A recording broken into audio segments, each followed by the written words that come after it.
Okay, today we're going to talk about the way in which our victimhood culture forces us to reconsider the nature of trauma, the nature of childhood injury, and our place as survivors in the 21st century.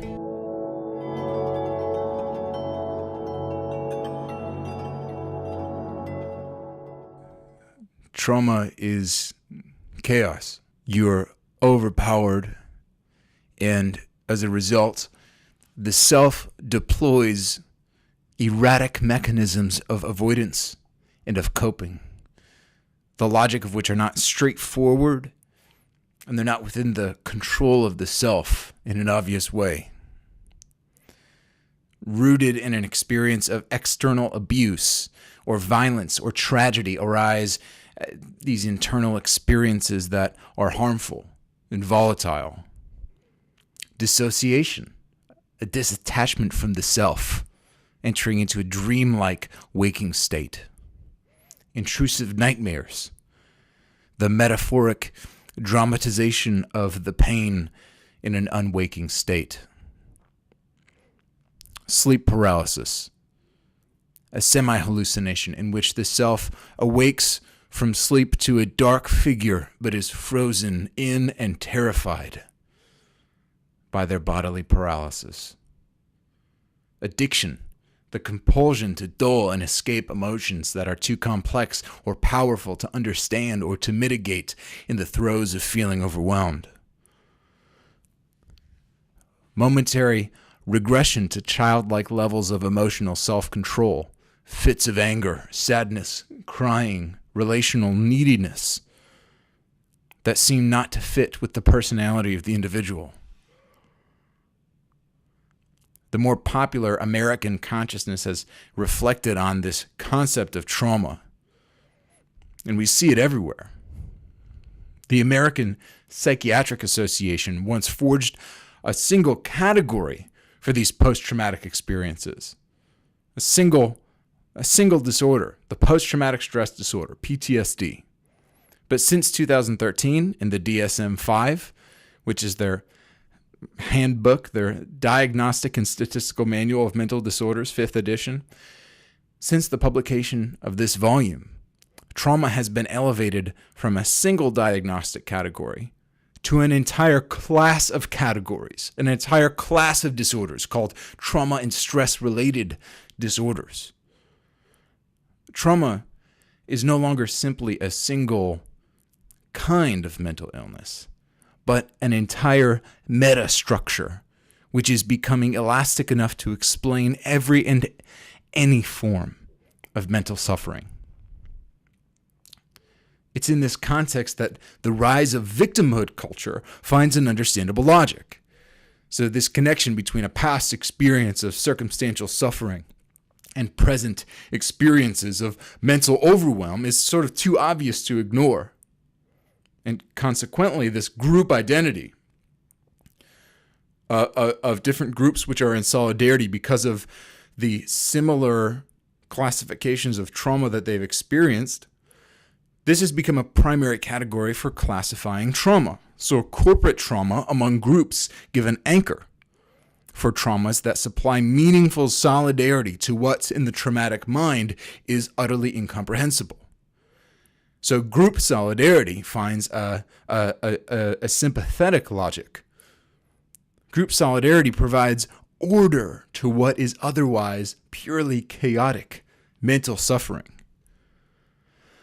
The rise of this group identity as a means for supplying order as an antidote to traumatic intrusion paved the way for what we today call intersectionality politics. The intersectionality movement promises to chart intersections of power and powerlessness in terms of group identity, race, class, wealth, gender, sexuality, religion, marginalization, normalization, cultural normativity, etc. And the more that these categories intersect with one's individual identity, the more powerlessness is diagnosed and the more solidarity and power is obligated to that person to compensate for the trauma that they have experienced. thereby creating a hierarchy of traumatic classes, really a class system of traumas. And politics aside, this is a very normal way of approaching pain, okay? When someone is overpowered, it makes ethical sense for those with power to help that person and to understand how much they have been hurt and how much help they need, okay? The most straightforward way of proactively locating the traumatized and quantifying the degree of power that they need in order to achieve recovery is to think in terms of groups. It's the most effective way for sociologists and psychologists and all of the social scientists to think about this issue.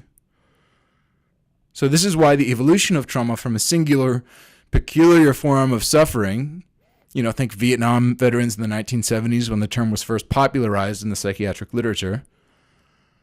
So this is why the evolution of trauma from a singular, peculiar form of suffering to a metastructure has operationalized trauma, the trauma concept, as a fundamental component of personhood.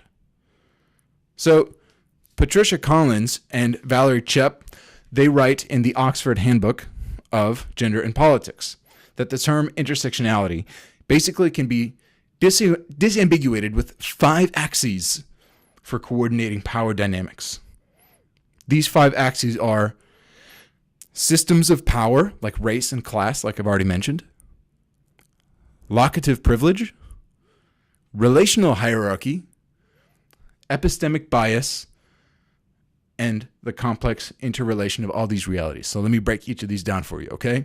These are the 5 diagnostic axes of understanding to what traumatic class a person belongs. The first, systems of power. So the intersectionality approach to system of power is the belief that the world has distributed power according to certain categories, which privilege certain groups of people and disadvantage other groups, and creates a power imbalance which must be rectified. This second, locative privilege. This aspect highlights, in a sense, geography, but more profoundly and philosophically than that, highlights the implicit advantages of being nearer to center of privilege and power, okay? And the implicit disadvantages of being topographically or geographically excluded from those centers, which is where we get the metaphor of the marginalization, right? The third, this relational hierarchy. This axis highlights the relational aspect of hierarchies, that there is no such thing as power, pure and simple, but only power being manifestly utilized for some vicious or virtuous end in the context of specific relationships. There's no such thing as neutrality. There's either rectification or victimization. This fourth concept, epistemic bias. This is how the way that knowledge and answers are formulated are inclined to give more power to the privileged. To he who has much, much will be given, the Matthew principle. And marginalized groups need to find a way to stack the cards of knowledge and power back into their favor to balance the cosmic and social equation. In other words, intersectionality tends to sympathize with the postmodern rejection of the Enlightenment, arguing that there is no such thing as objective, unbiased truth claims. This fifth element is the complex interrelation of all these realities. The complex interrelation of all these realities means this, that victimhood is never as simple as boiling down a situation to one of these realities. It's never just class warfare. It's never just epistemic bias. It's never just the relationality of power. It's always most of these realities working in tandem together. These are 5 aspects of the way that social imbalance works in the world, and that we must recognize that all of these variables, the systemic, the locative, the relational, the epistemic, all of these forms of abuse are always at play in every situation, which makes every situation invariably political. So this is the origin of intersectionality culture in the evolution of the trauma concept and how it has flowered into a worldview which sees social relations in terms of these 5 intersectional power dynamics. And there are several ways that the marriage of trauma with intersectionality underserves trauma survivors. First, remedying social inequities does not meet the immediate need to recover from trauma. It is relevant. Actually, one's post-traumatic resilience has not been directly correlated in scientific studies to any factor directly other than monetary well-being to a certain degree. If you can increase a person's stability, that is the one guaranteed method that you have to directly and immediately increase their post-traumatic resilience. So there is a connection, but the project of remedying social inequities does not meet the immediate post-traumatic need of the survivor. And that doesn't mean that somebody has recently suffered the trauma. It just means that they are a survivor. So yes, it's good to rescue abused children from homes. Yes, it's good to give financial and social support to addicts who've ruined their lives because of their post-traumatic dysregulation. Yes, it's good to leave abusive and harmful and dysfunctional relationships. It's good to do all that stuff. But it's a harmful fallacy that will bite us in the ass to assume that leaving the chaotic circumstance will resolve the internal chaos. It doesn't. It doesn't. External order is good, especially social solidarity and support, even in the form of group identity, even, I might even say, in the form of intersectionality politics. But it does not resolve, per se, or directly, the internal dynamics of post-traumatic stress. Second, configuring trauma merely in terms of corporate solidarity fails to diagnose certain meaningful terms of trauma, for example, the sexual abuse of white boys. What do we do with that? Well, they're boys, and being children, they have at least one intersectionality card to play, I guess. But what about 10 years from now when they realize they were abused? What do we do with middle-class, middle-aged white men who were abused as boys and are just coming to terms with that abuse and all the ways it's wreaked havoc on their emotions and relationships and behaviors and finances and psychology? Third, stacking up traumas can incentivize, and I think we all have seen this happen, this stacking up traumas can incentivize the arbitrary quantification of pain. By this, I mean that intersectionality can belie the false notion that your trauma and my trauma can be and ought to be measured against one another and objectively compete like a pair of twos against a straight flush. Fourth, solidarity politics can unnecessarily exaggerate, even fabricate trauma, leading to what some call the oppression Olympics or the victim Olympics.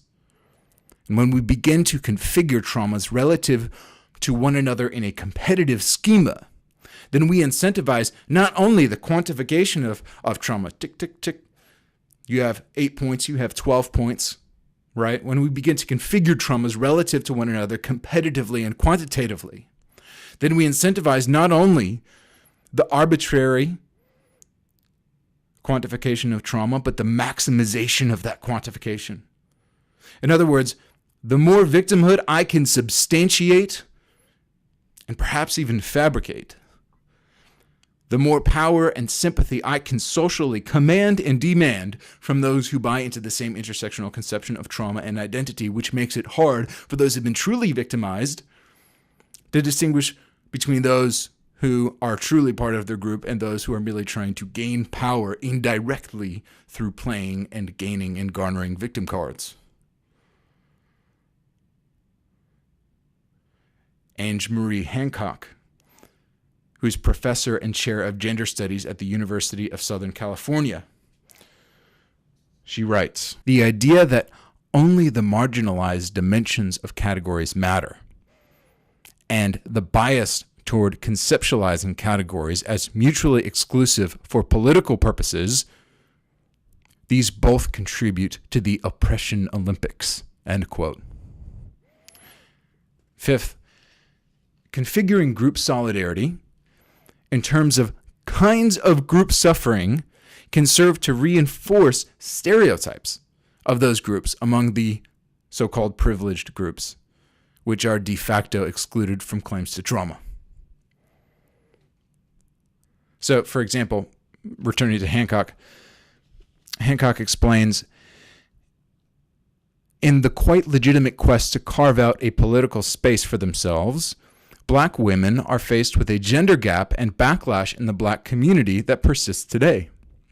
It is not that Black feminists are wrong to make claims passionately and publicly, but the resulting backlash has been problematic, as Black men have used that public passion against them, at times joining mainstream constructors of Black women to call them angry, among other pejorative terms. There is a lingering reality of trauma, which intersectionality politics, for these 5 reasons, simply cannot rectify.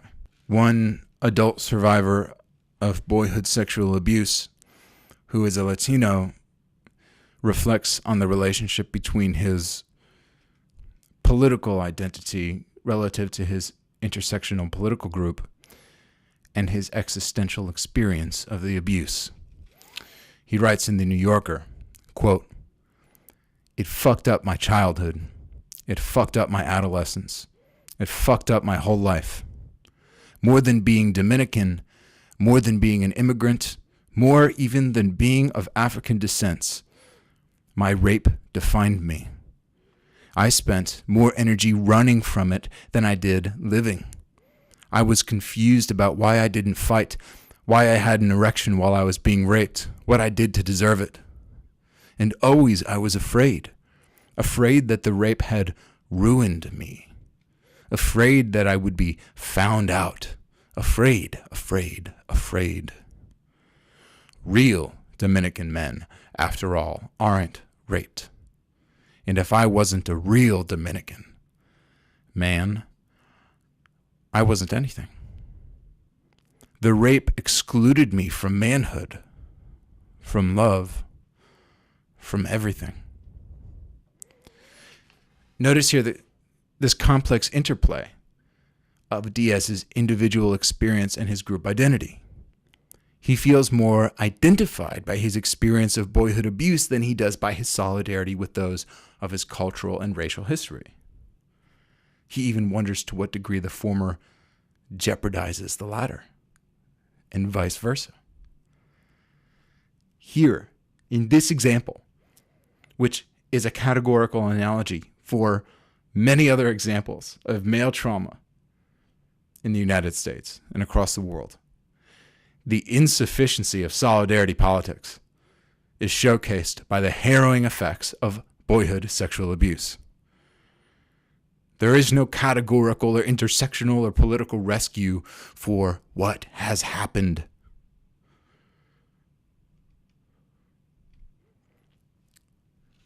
Diaz continues, trauma, quote, "Trauma is a time traveler, an Ouroboros that reaches back and devours everything that came before.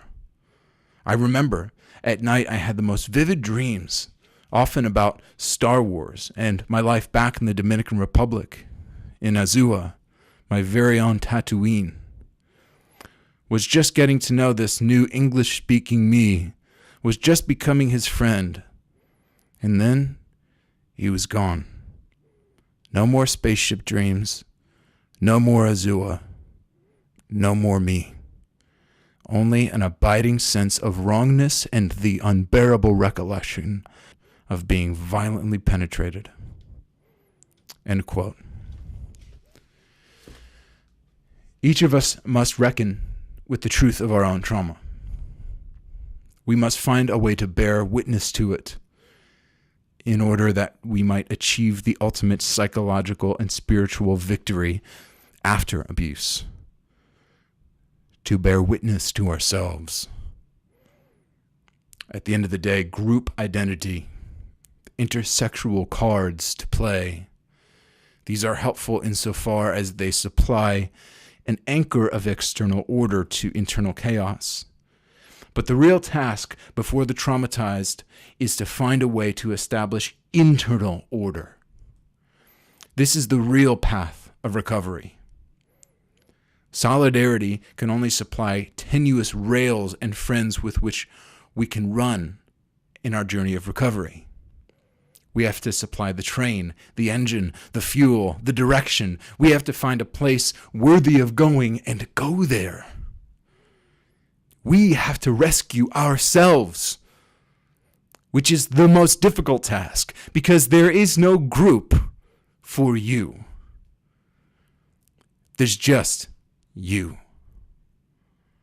Yes, we can draw wisdom from those who have gone before. We can analogize from those who are similar to us in kind in their suffering. We need the Gandalfs and the Sams and the Aragorns.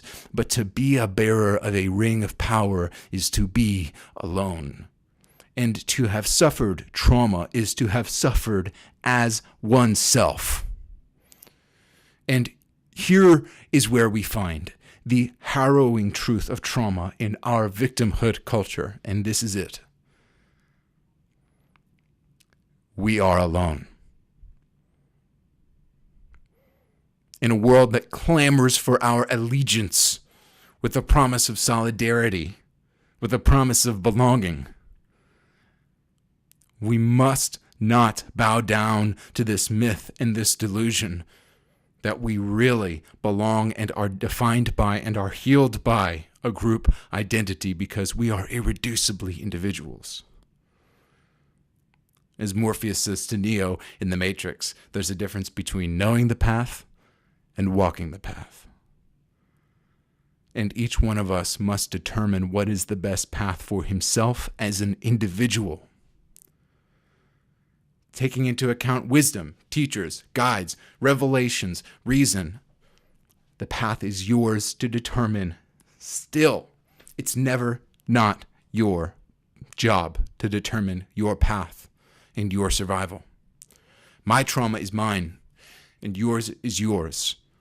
And whatever solidarity we're able to establish between the two of us, it will never anchor you or me enough to rely upon completely for recovery from trauma. That's why group identity can be a tool, but it cannot be the solution to trauma. That's why intersectionality has arisen in our culture to whatever degree it has impoverished our conception of our own individuality and responsibility, even for our own traumas. Not fault for the event, but responsibility for the survival. To the degree that intersectionality has diminished that for anybody, it has caused harm. The truth of your individuality is both beautiful and hard. The truth of your trauma wants both to be hidden and to be revealed. But whatever it is and whatever it wants, it is your truth.